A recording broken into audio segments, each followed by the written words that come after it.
Hello everyone, welcome to Havya's mini vlog. ನಾನು ನನ್ನ skin ಮತ್ತು ಹೇರ್ ಕೇರ್ ರೂಟೀನಲ್ಲಿ ಫ್ಲೇಕ್ಸೀಡ್ ಜೆಲ್ನ ಹೇಗೆ ಪ್ರಿಪೇರ್ ಮಾಡಬೇಕು ಅಂತ ಹೇಳ್ತೀನಿ ಅಂತ ಹೇಳಿದ್ದೆ.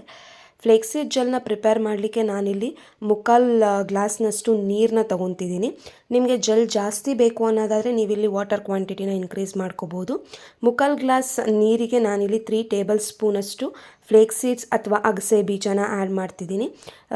ಮತ್ತು ಇಲ್ಲಿ ನೀವು ಅಗಸೆ ಬೀಜ ವಾಟರ್ ಕ್ವಾಂಟಿಟಿ ಇನ್ಕ್ರೀಸ್ ಮಾಡಿಕೊಂಡ್ರೆ ಅಗಸೆ ಬೀಜ ಕ್ವಾಂಟಿಟಿನೂ ಇನ್ಕ್ರೀಸ್ ಮಾಡ್ಕೋಬೇಕಾಗುತ್ತೆ. ಸೊ ವಾಟರ್ ಸ್ವಲ್ಪ ವಾರ್ಮ್ ಆದಮೇಲೆ ಅಗಸೆ ಬೀಜನ ಆ್ಯಡ್ ಮಾಡಬೇಕು. ಈಗ ಇಲ್ಲಿ ಬಾಯ್ಲ್ ಆಗ್ತಿದೆ. ಸೊ ನೀವು ಇದನ್ನು ಮೀಡಿಯಮ್ ಫ್ಲೇಮಲ್ಲೇ ಇಟ್ಕೋಬೇಕು ಸ್ಟಾರ್ಟಿಂಗ್ 1 to 2 ಮಿನಿಟ್ಸ್. 2 ಮಿನಿಟ್ಸ್ ಆದಮೇಲೆ ಅದು ಬಾಯ್ಲ್ ಆಗೋಕ್ಕೆ ಸ್ಟಾರ್ಟ್ ಆಗುತ್ತೆ. ಸೊ ಚೆಕ್ ಮಾಡ್ಕೊಳ್ಳಿ, ಇನ್ನೂ ಜೆಲ್ ಕನ್ಸಿಸ್ಟೆನ್ಸಿ ಬಂದಿಲ್ಲ. ಸೊ ವಿತಿನ್ 3 ಮಿನಿಟ್ಸ್ ಅಲ್ಲಿ ನಮಗೆ ಆ ಜೆಲ್ ಕನ್ಸಿಸ್ಟೆನ್ಸಿ ಬರುತ್ತೆ. ಈಗ ನೀವು ನೋಡಿದ್ರೆ ಅದು ಆಲ್ಮೋಸ್ಟ್ ಜೆಲ್ ಆಗ್ತಿದೆ, ಗಟ್ಟಿ ಬರ್ತಿದೆ. ಸೊ ಈ ಟೈಮಲ್ಲಿ ನೀವು ಫ್ಲೇಮ್ನ ಲೋ ಇಟ್ಕೋಬೇಕು. ಸೊ ವಿತಿನ್ 1 to 2 ಮಿನಿಟ್ಸ್ ಇದು ಕಂಪ್ಲೀಟ್ ಆಗುತ್ತೆ.